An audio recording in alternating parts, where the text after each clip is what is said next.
Today is a very special day.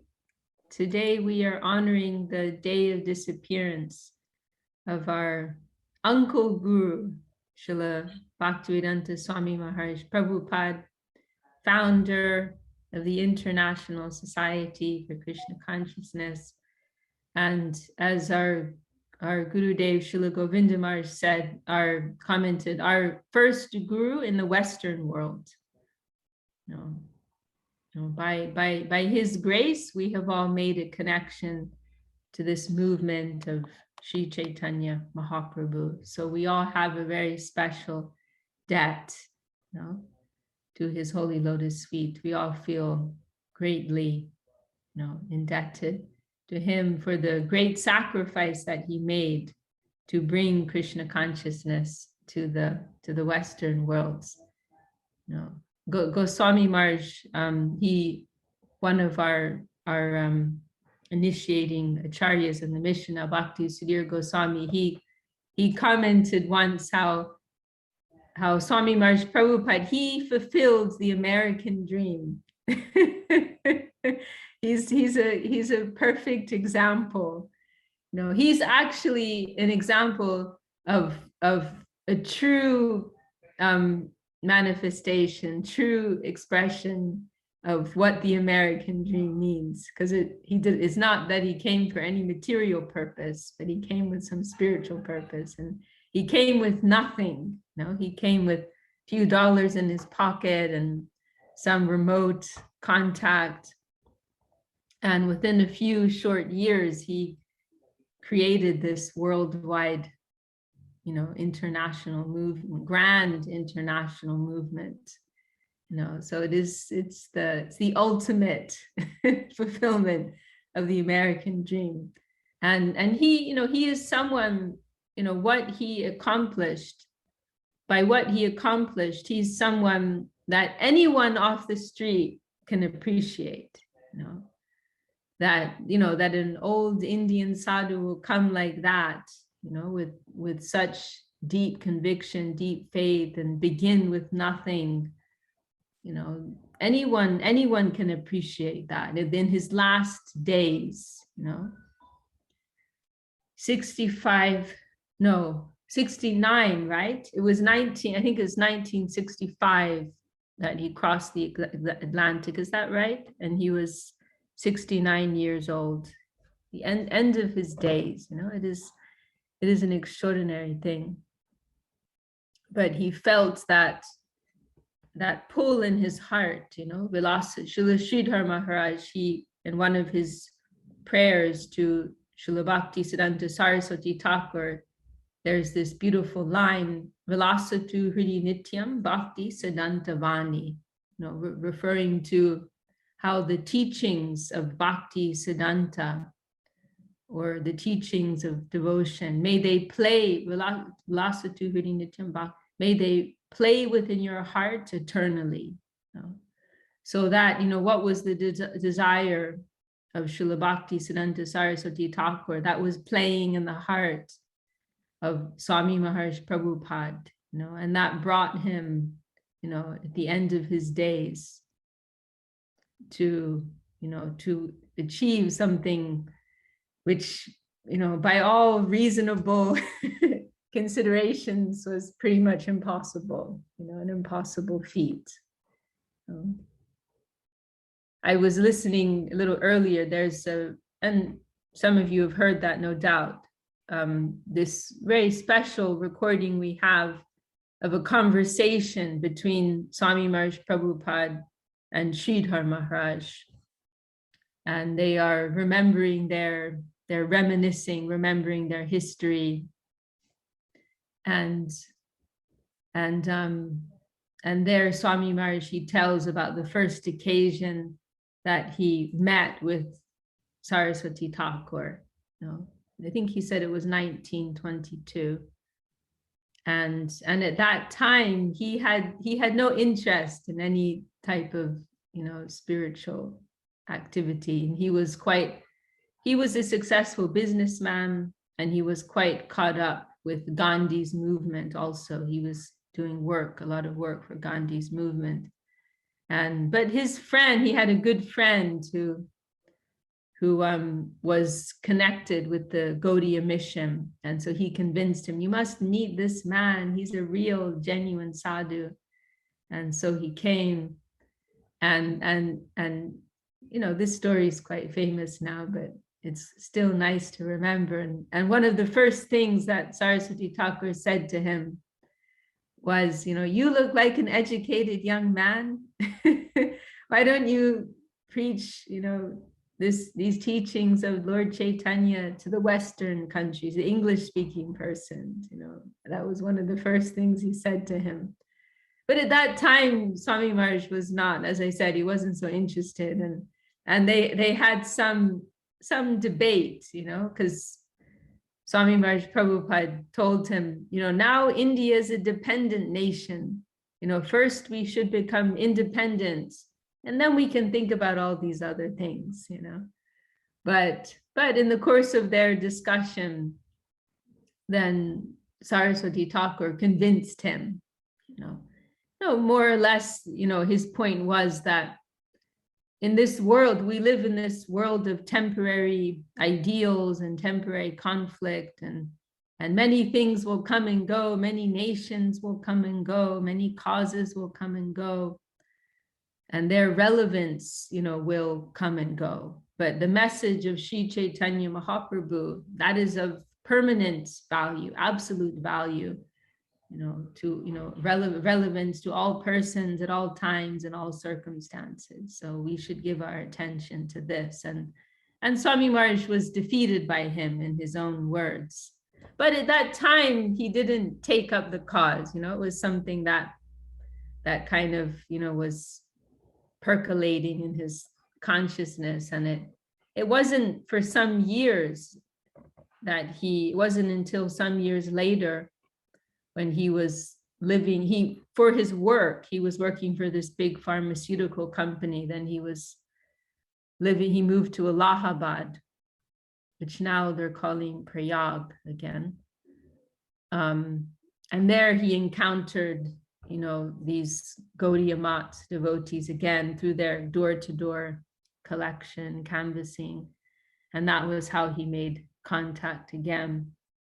But he made an interesting point in this talk. He was saying how he quoted this famous verse from Chaitanya Charitamrita, Sadhu Sangha, Sarva Shastra Koi, Lava Macha Sadhu Sangha, Sarva Siddhi Hoy, that we can get everything simply through a moment's association. Lava Matra, it means something like an eighth of a second, literally, something like that. But in one instant of association, we can get everything. And so he quoted that verse, and he gave this interesting angle on that verse, because normally when you think of that, you take it in like more of a literal sense, like, in one moment, in one instant, you can get everything. But what Swami Maharaj took from this verse is that he made this point, that he had those few moments of association with Saraswati Thakur, and then over the following years, that short association was like unfolding within his consciousness. It's not that the full effect of that association revealed itself immediately, but that instant, that grew within his consciousness, and it began to show its effects over the following years. And he said, he'd be in his laboratory and he'd be remembering, oh, I met a real sadhu, I met a real sadhu, I met a genuine sadhu. And so that feeling, that association was developing, growing within his heart. And then he met some of the devotees of the Math, and he began associating with them, and then eventually he ended up taking initiation. What year was it? Maybe I can't remember, but maybe 36 or something like 1938, something like that. But he mentioned also how, funnily enough, Swami Maharaj Prabhupada and Srila Sridhar Maharaj, they didn't meet each other at the time, but they happened to be at the same place at the same time without really realizing it at the time, when there was this Braja Mandal Parikrama, in Vrindavan, and Saraswati Thakur, he had been leading the parikrama, and then he was leaving before the end, and he was giving one final lecture. And so it was announced one evening that, Prabhupada Saraswati Thakur, he's going to give a lecture, his final lecture before leaving, and there will also be this special pilgrimage to some holy site, Sheshai, something connected with the Leela, Radha and Krishna. And so devotees, they had to choose, would they go to the lecture, would they go to this special pilgrimage, this like very special place. And funnily enough, this was a big party of, probably a few hundred persons, but most of the persons, they decided to go for this parikrama, to this pilgrimage. And there was like only about a dozen or so that stayed behind to hear the lecture. And Swami Maharaj Prabhupada and Srila Sridhar Maharaj, they were in that group of like a few persons who stayed behind. And but as I said, at the time they didn't know each other, they didn't know they were both together. But they stayed. And then it was after that, it was directly after that, in the next place, maybe it was in Allahabad, the next place that Prabhupada Saraswati Thakur went to. At that time, one godbrother recommended Swami Maharaj Prabhupada for initiation. And Saraswati Thakur, he commented, he was pleased how Swami Maharaj had, sorry, for those of you who aren't familiar, in our family, we usually refer to, in ISKCON, they call him Prabhupada, and in our family, we usually refer to him more as Swami Maharaj. That's his sannyasa name. Prabhupada is a title, actually. And we tend to refer to Bhaktivedanta Saraswati more as Prabhupada. So Swami, when I say Swami Maharaj, that means Prabhupada, in case anyone was confused. So Swami Maharaj, so then at that time, when this devotee recommended Swami Maharaj for initiation, then Saraswati Thakur, he commented, oh yes, he is very good. He likes to hear, he had noted that Swami Maharaj was one of this handful of devotees who had stayed behind to hear the talk, and he was very pleased. And he said, yes, he's very, he likes to hear. And he also there was also one expression he would use sometimes, like I exercise, something like that. And in this recording, when Swami Maharaj and Srila Sridhar Maharaj, they're recalling their meeting, they chuckle and they comment on, maybe this is a different recording, maybe not the one that I heard today, but they chuckle and they say like, oh, what would have been the point of going on this pilgrimage? Just some eye exercise. To hear from the sadhu, that is the real thing. Because we can go to a holy place, but it can just be sightseeing if we are not living on that plane of consciousness. And I think we were discussing this point extensively last week. If we're not living on that plane of consciousness, how much value are we going to get from that? So it is more valuable to hear. So proper vision comes through hearing. So then they chuckled and they used this expression. They go, what will we see? It will be some eye exercise. Better to hear from Prabhupada. They made some comment.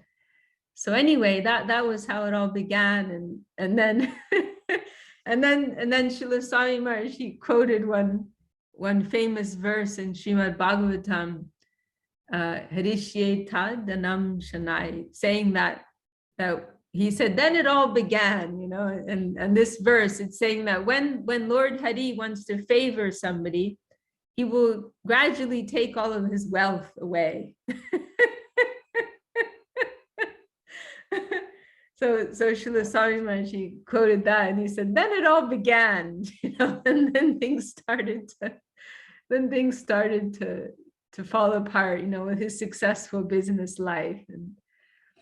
And Gurudev made one comment how, because Srila Swami Maharaj, he had his own shop at one point. He moved, he was in Allahabad, then he ended up moving back to Calcutta. And Gurudev made one comment how one reason he thinks his business started to fail is because all the customers, whoever came into his shop, into his pharmacy, Srila Swami Maharaj would preach to them. And they did not want to be preached to. So that wasn't good for business, And also as time went by, he became more and more absorbed in preaching work, and any money he got, he would spend for printing something, for publishing some magazine. He began the Back to Godhead magazine, and other things. And he would also organize programs, and he actually, at that time, he had 2 residences, 6 and 7 Sita Kanta Banerjee Lane. And so he gave one, he actually gave one residence, the upper floor of one of his residences, to Srila Sridhar Maharaj, to use as a branch of Sri Chaitanya Saraswati Math. And this point, actually, just earlier this year, it really kind of hit me, how Swami Maharaj Prabhupada, he actually opened the first branch of our mission, the first branch of Sri Chaitanya Saraswati Math. And then, reciprocally, our Gurudev, Srila Govinda Maharaj, he became the first distributor of Swami Maharaj's magazine, Back to Godhead. Our Gurudev would go, because our Gurudev would stay there, because Swami Maharaj had given these rooms as a preaching center. Then our Gurudev and a few other brahmacharis, they would stay there for a few months in the year. And our Gurudev used to go out every day on book distribution. And so since he was going out anyway, then he began taking out Swami Maharaj's magazine that he was printing, Back to Godhead. And so he ended up becoming the very first distributor of that magazine. So it's such a special relationship, special connection. And we always feel so blessed that we could, we didn't have the direct association of Srila Swami Maharaj. We're not, part of his formal organization, but we feel that he's very close to us because we've heard so much, from our Gurudev, Srila Govinda Maharaj. He had such a close relationship with him. And, we were fortunate to hear so many wonderful, stories, different exchanges that they had. Srila Swami Maharaj, he described Srila Sridhar Maharaj as his Shiksha Guru, his instructing Guru. And he referred to our Gurudev as his dearmost son, and Swami Maharaj actually had a son who was around the same age as our Gurudev. So he had that kind of fatherly feeling, and also friendship. They also had some friendship. So that time in Calcutta was very sweet. They would have breakfast together, and our Gurudev, he liked to tell how Srila Swami Maharaj, Srila Swami Maharaj, he had a little bit of like a kingly air, like aristocratic, and like for example, our Gurudev said he always would travel first class on the train, even if he didn't have very much money.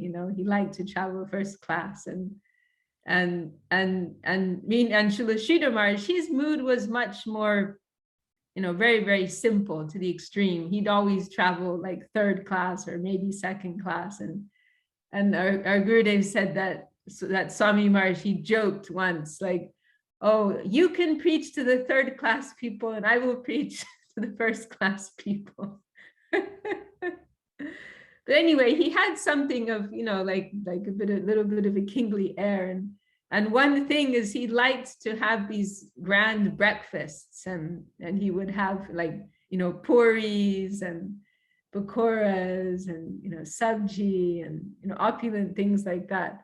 And our Gurudev, he was accustomed to living as a poor brahmachari in our mat, in our temple. And he was accustomed to taking this mori, this puffed rice, like crispy rice. And so Swami Maharaj would tell him, like, how can you eat that? You're cheating your stomach, And so he would have him sit with him and have these they'd have these wonderful breakfasts together. And also another charming pastime they had was how Swami Maharaj, because he would, as I mentioned, he would organize preaching programs around Calcutta whenever he could. But you're right, in the Indian culture, they respect the cloth very much, and they will give you more attention if you're wearing the cloth, the sannyas or saffron brahmachari cloth. And Swami Maharaj at that time, he was a grihasta, right? He's a householder in white cloth. And so what Swami Maharaj would do, when Srila Sridhar Maharaj is in Calcutta, then you would have Sridhar Maharaj as the speaker, of course. But when he wasn't there, and if our Gurudev, Govinda Maharaj, was there, then our Gurudev, he was in brahmachari cloth, right? He's in orange cloth, but he was also quite young. He was, he would have been like 19, 20 around this time. And so he's still quite inexperienced and learning. And so what Swami Maharaj would do is he would put our Gurudev as this young man on the Vyasasana, on the seat of honor. And he would have in these assemblies, and he would have our Gurudev, he'd have like a Bhagavatam or some scripture, and he'd have our Gurudev chant the verse. And then Swami Maharaj, he'd be sitting on a lower seat in his white cloth, and he would give the explanation. So he would really be the one giving the class, but our Gurudev, like in the cloth, he'd be sitting in a higher seat and giving the verse. So they had this kind of exchange. And Swami Maharaj also, he gave at that time he was translating Bhagavad Gita as it is, and so he every morning our Gurudev Srila Govinda Maharaj would go and sit with him, and they'd have some informal class on Bhagavad Gita, and he'd have our Gurudev memorize 2 or 3 verses every day, and then our Gurudev would go out for his collection. And so a very, very sweet time. And then later Swami Maharaj's business started to fail, and actually he had to give up that house in the end, where that second house, he had to give it up, because of lack of finances. So that preaching center, it closed down, and then eventually he decided that he wanted to take sannyas. And he asked Srila Sridhar Maharaj, as we know, but Srila Sridhar Maharaj, he had a close relationship with Swami Maharaj's family.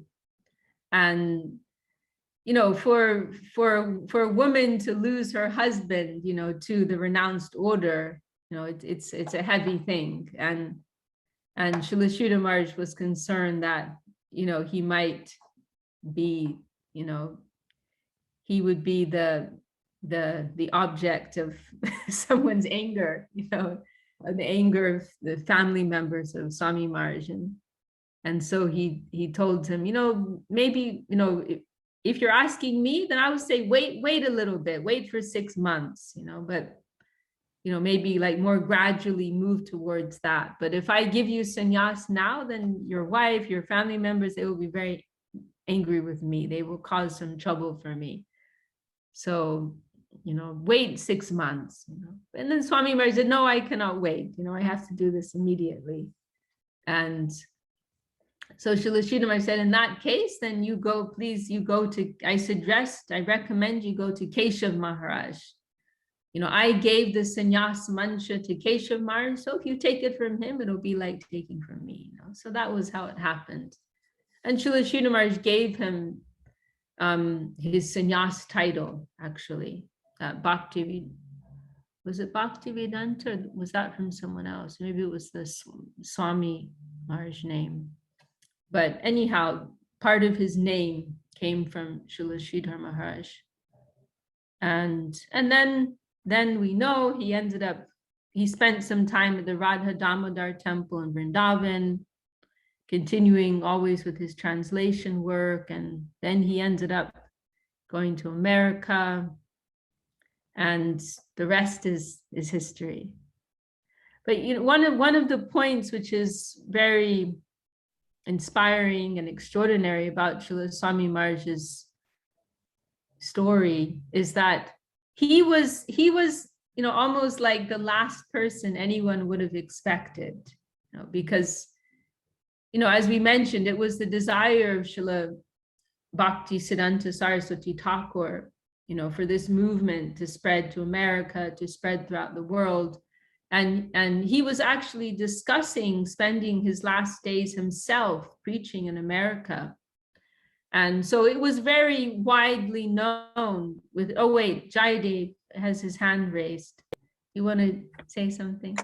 I had just heard recently a wonderful story about that name. So I was just going to chime in really quick. Okay, yeah, thanks. Originally had been given the name Bhaktisiddhanta Swami Maharaj or Bhaktisiddhanta Das. And the god brothers of Srila Sridhar Maharaj and him were bothered by that.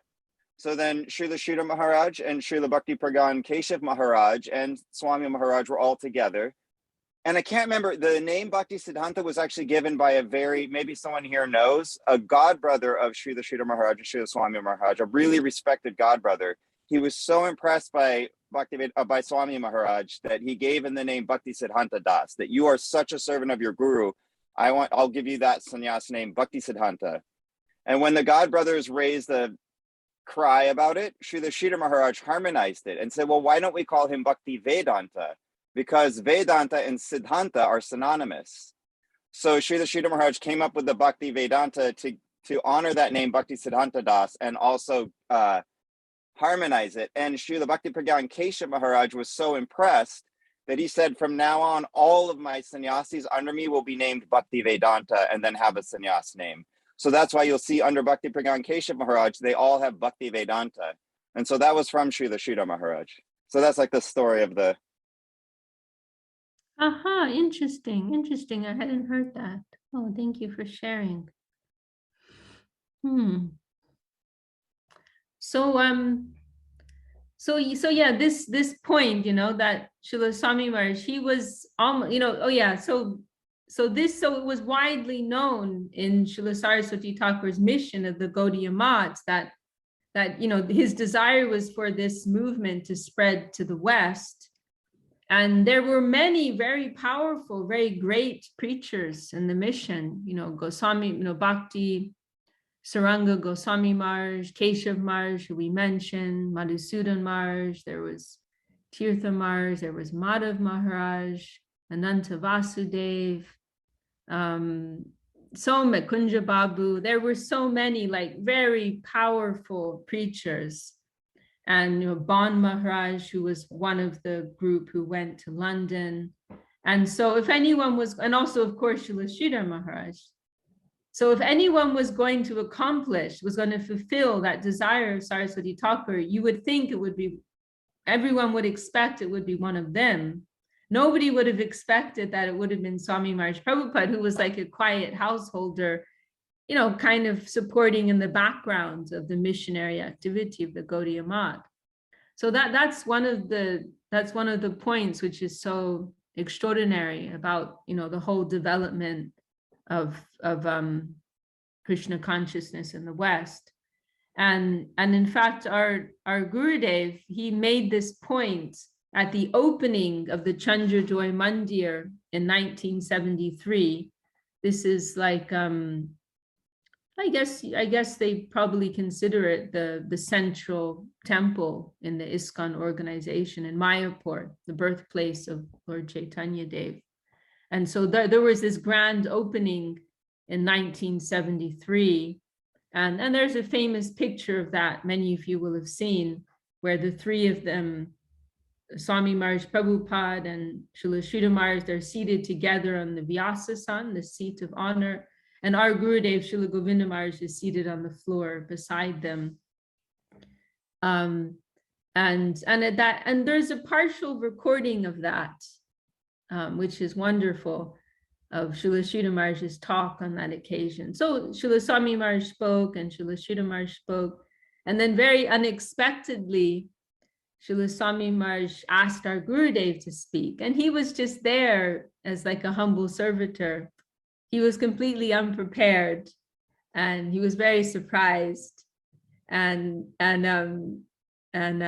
he said, we've heard our Gurudev tell this story a few times, and how he stood up, like kind of racking his brain. What am I going to say? You know, and it's a very grand assembly. There are these, you know, followers from all around the world are gathered there, so many dignitaries. And he's thinking, oh, what shall I say? And then he began with this, you know, in prayer of invocation, Om Jnana Timirandasya, and thinking still, what shall I say? What shall I say? And then he had this wonderful inspiration, and he thought, you know, I just have to speak from my heart, just be myself. And then he had this wonderful inspiration, and he quoted this verse from, it's by Raghupati Upadhyay, an associate of Sri Chaitanya Mahaprabhu. Kamprati Katai Tamishe Samprati, begins like this, saying, describing the aprakrita Leela of Krishna, you know, the human-like Leela of Krishna in Vrindavan, and saying, you know, to whom can I tell and who will believe that the supreme absolute truth, the Param Brahma, is behaving like this, you know, in this very ordinary way. You know, the verse is actually referring to Krishna's nature as a womanizer, you know, like, who will believe that the supreme absolute truth is behaving in this kind of way, you know, this, you know, dishonorable way? To whom can I tell and who will believe such a thing? You know? So Gurudev quoted this verse, and he made the connection with Srila Swami Maharaj, you know, making this point, like, who would have believed that Swami Maharaj would be the one, you know? And he said, like, who I knew as Abai Babu, you know, he was Abai was his name. Who would believe? I would never have thought that this Abai Babu, you know, who was like my uncle, who I sat at the same table with, we ate meals together, we joked together, you know, who would believe he would be the one to become the great Jagat Guru, to spread Krishna consciousness all over the world? You know, who would believe, and who could I tell such a thing? You know, so it's something that makes it the whole, you know, the whole thing, you know, even more wonderful than it already is. That he was not the one anyone would have expected, but he was the one to achieve this impossible feat, you know. And our Gurudev mentioned also how Krishna Das Babaji Maharaj, he was there and at that meeting, and he was very, very pleased with the way that our Gurudev began, and he shouted out something like Hare Krishna, Hare Krishna. He was very, very happy with that opening. And they, you know, they maintained a close relationship all through, you know, and as we know, Srila Swami Maharaj, he would, you know, whenever he was coming back from the West, he would come and stay in our mat. And Actually, unfortunately, many of the godbrothers of Srila Swami Maharaj Prabhupada, in the beginning, they weren't so accepting of what he was doing. He was breaking new ground. And unfortunately, people always have their prejudices. And so the fact that he was going out and mixing with the low-class mlecha Westerners with all of our low habits, that was concerning for many of the godbrothers of Swami Maharaj. And so they weren't quite sure how to take it. And so when he first came back, they more or less ignored him. And there were a few instances where Srila Sridhar Maharaj kind of like stepped up and made it clear, like, I'm supporting him, I'm backing him.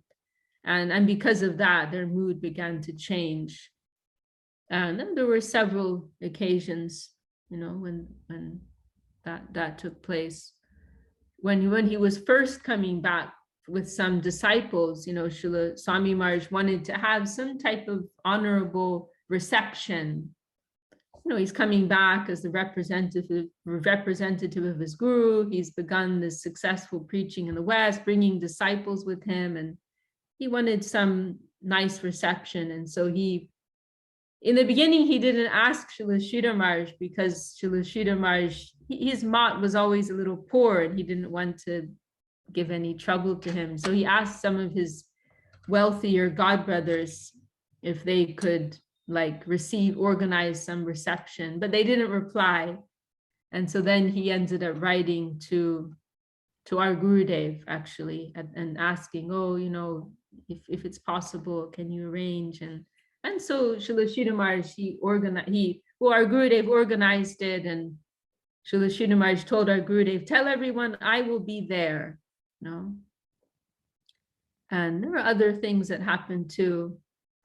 And our Gurudev actually, he orchestrated the purchase of the land in Mayapur, where that temple is now, the Chandradoy Mandir, because again, there was some opposition from local leading persons. So our Gurudev actually negotiated that purchase. And it was a smaller piece of land, of course, and then later it expanded. So they had so many, sweet interactions.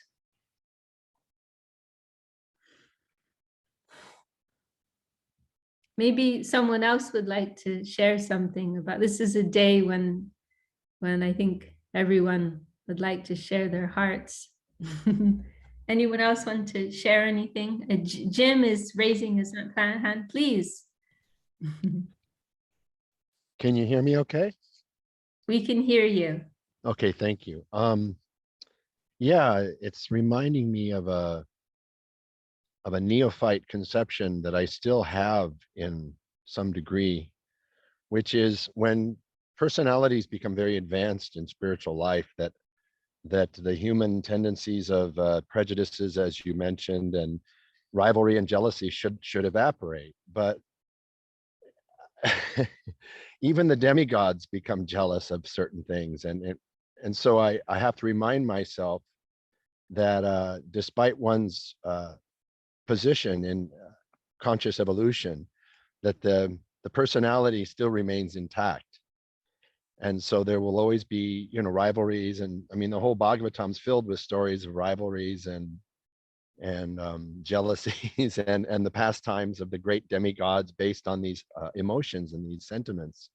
So just hearing about the resistances, when I, many years ago, when I first started to, because we tend to think of others in terms of ourselves. So I was so in wonderment of it all. I was so blown away by how majestic and mystical and beautiful Vedic everything is, that when I remember being in New York City in 2001, and we were in this one kirtan group, and we saw another kirtan group from another temple. And I thought I was just a neophyte, and I still am. And I was like, oh, we'll join together and make a double-sized kirtan.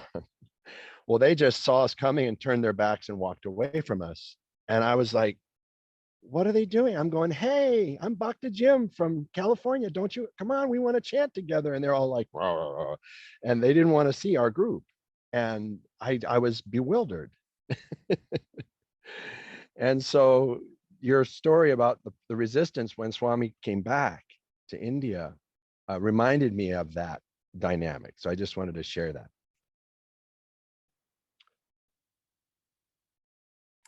Nice. Thank you for sharing, Jim. Anyone else inspired to say anything about Srila Swami Maharaj on this day of his holy disappearance? Maybe Chinmoy Dev or Suvasini or Govinda. We can definitely mention the title given by Srila Sridhar Maharaj, the Srila Swami Maharaj, the Shaktavesh avatar.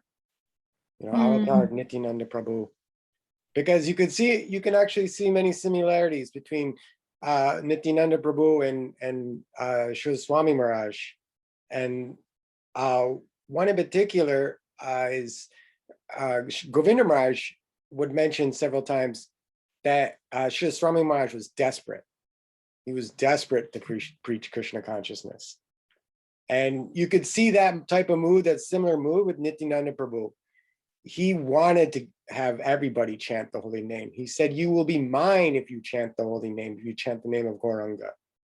And we see that mood also at Srila Swami Maharaj, that he came to the West and he's just needed to give this to other people, just flowing out. He would, suffer any type of sacrifice to deliver this holy name to the fallen souls of the West.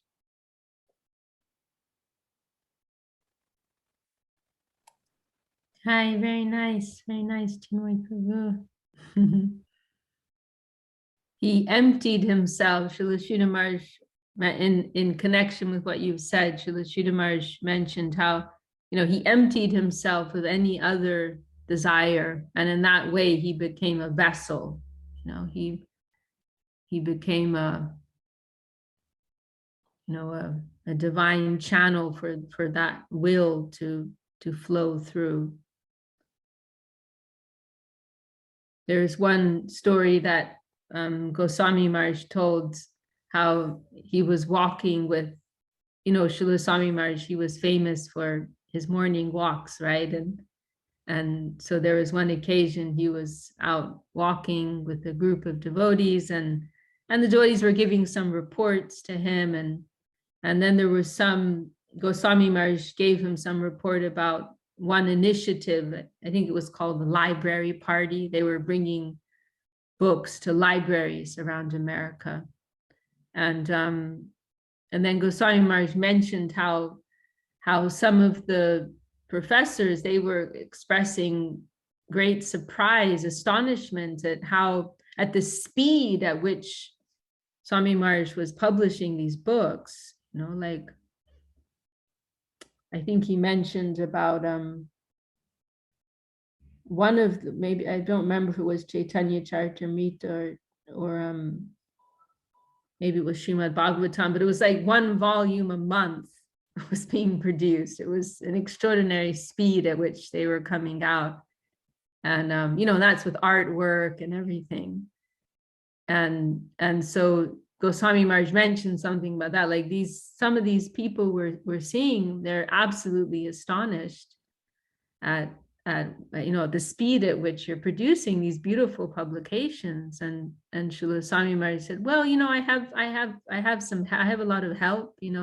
This devotee is doing the editing, this devotee is doing the artwork, and then Goswami Maharaj said, well, they know you have some help, Prabhupada, but still it's astonishing, and they're astonished. And then Srila Swami Maharaj, he stopped and he turned around and he looked at him and he said, they are astonished. I am astonished. He was feeling that himself, that he was an instrument for this inconceivable flow, that was descending, this potency that was descending through him, and he was watching in amazement himself. Just like we see also in Chaitanya Charitamrita, Kaviraj Goswami, he's also like, marveling at the wonder of the words of Chaitanya Charitamrita that are coming through him. He's also, marveling and worshiping that, what's coming through him. So Vasani, Didi, want to share anything, please? Yes, along the lines of Chinmay Prabhu was telling, it's I'm just wanted to say that's a beautiful pranam mantra our Gurudev wrote in honor of Srila Prabhupada. That is maybe I don't know whether I joined a bit late. I don't know whether you already mentioned it. No. Okay, so that is so he actually told everything in that. Actually, we should chant. It would be nice to chant that verse. Does anyone have it handy? Would be nice. I know that mantra Oh, actually. of course, please.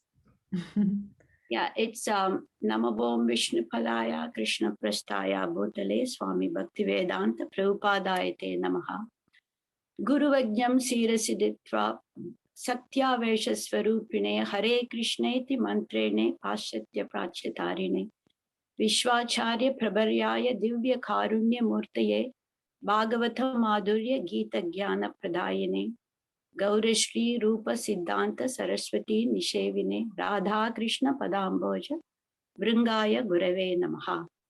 So actually I can read the translation if you want. I can.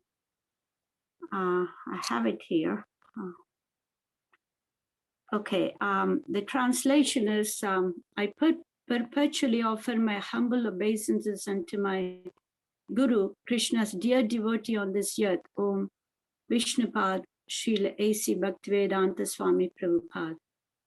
Bearing the order of his Guru on his head, he is a Satyavesha avatar of Nityananda Prabhu and delivers the east and west with the Hare Krishna Maha Mantra.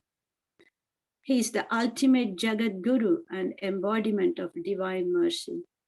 He distributes the knowledge of Srimad Bhagavad Gita and the sweetness of Srimad Bhagavatam.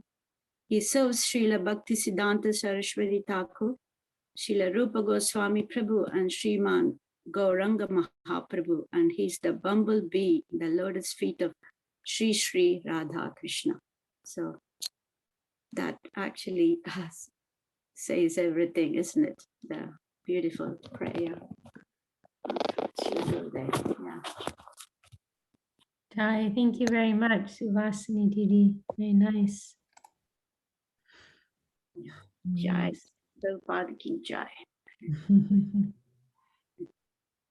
Our Gurudev, he also liked to say how Srila Swami Maharaj, he had blasted a tunnel through the mountain of Western ego. Yeah. And he would say, now I'm coming through very easily, by the grace of Srila Swami Maharaj. So anyone else want to share anything? We have, let's see, we have more friends have joined us. We have Bhagavan Prabhu in Venezuela.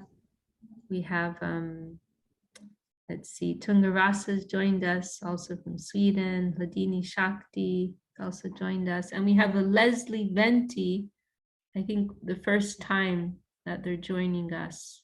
So welcome. Where are you joining us from, Leslie? Hello, good morning. I'm in Oregon, and sorry I'm not on the screen. I'm in a that's fine. Painting, but I'm enjoying hearing and being a part of the group. And I'm new to Bhakti, so I just have to say how grateful I am, and grateful for this lineage, and that it keeps unfolding. So thank you.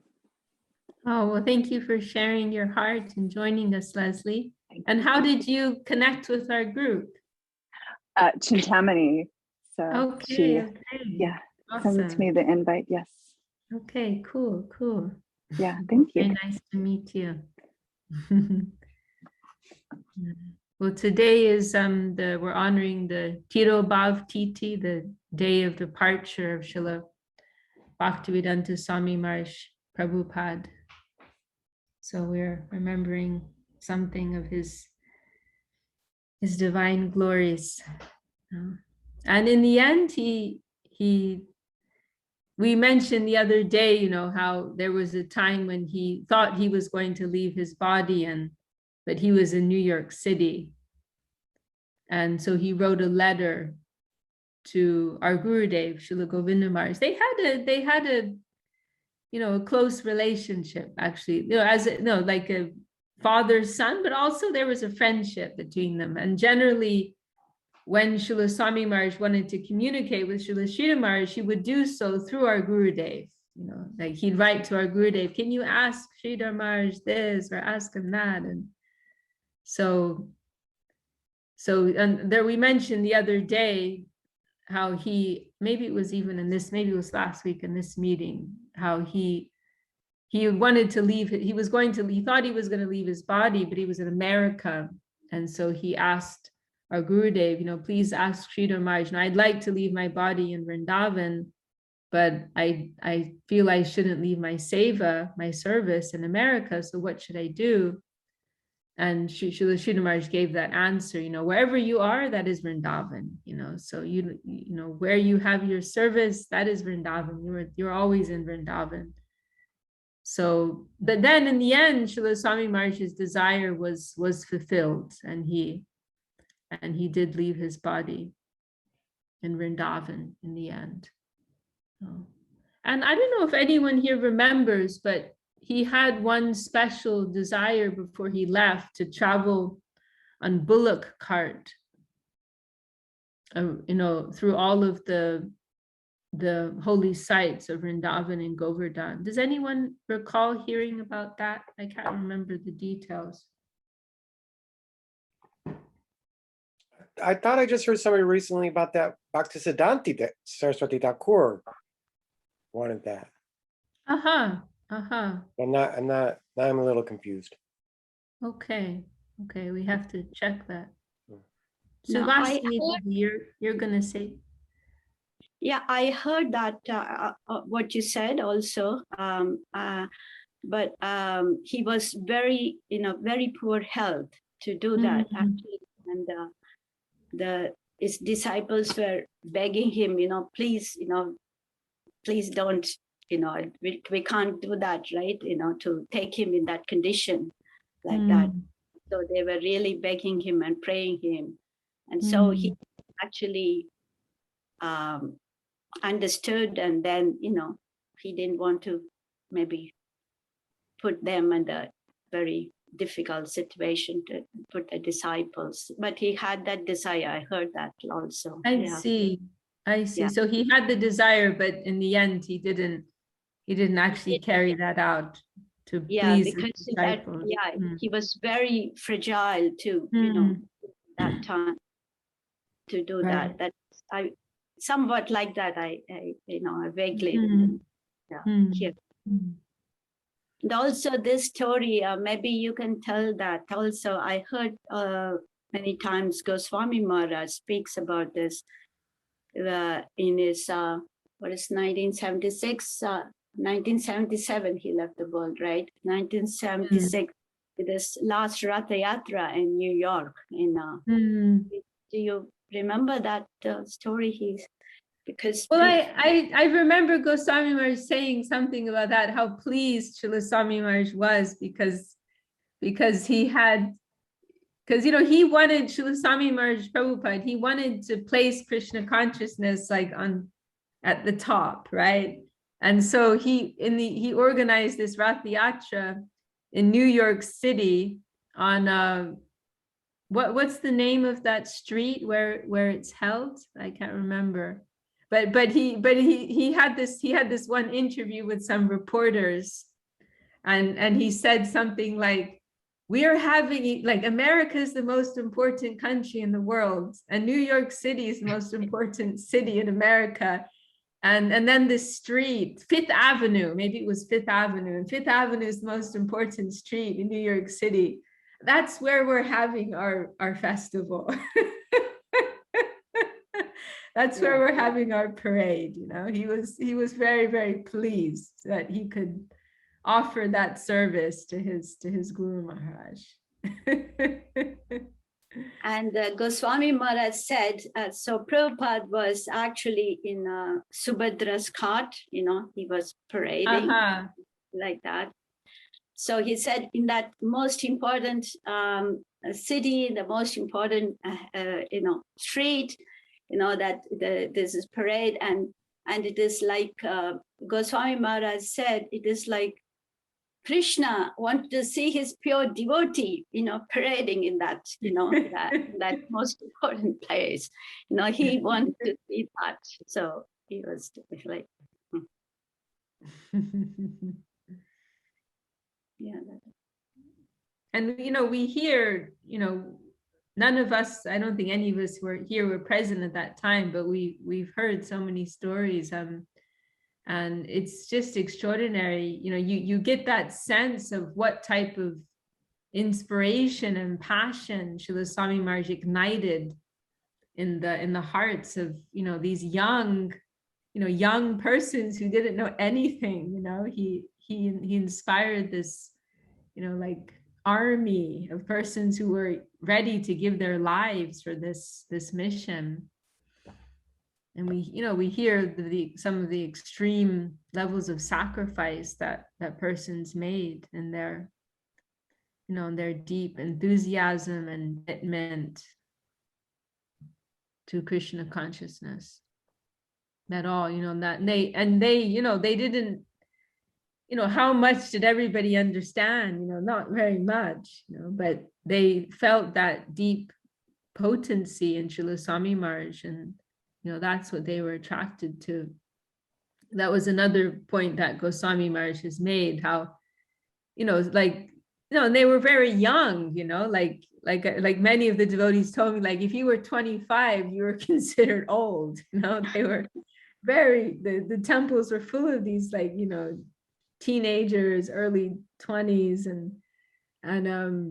and so they were going out on book distribution with so much enthusiasm and passion, and they're very young and didn't necessarily exactly know what this was all about. And you know, people are hearing them on the street, and some of them, you know, not, you know, feeling like these are these kids, they don't really know what they're talking about, but they're obviously connected to some very potent source, you know, and that's what was capturing everyone, you know, that's what was moving everyone, you know. So he practically single-handedly, you know, began this huge worldwide mission of Krishna consciousness. It is extraordinary. And in a very short period, and it was like in the space of about 10 years, very short period of time. It is extraordinary. So anyhow, we all express our heartfelt gratitude to Srila Swami Maharaj Prabhupada and pray for his blessings that we can faithfully continue on this path of Krishna consciousness.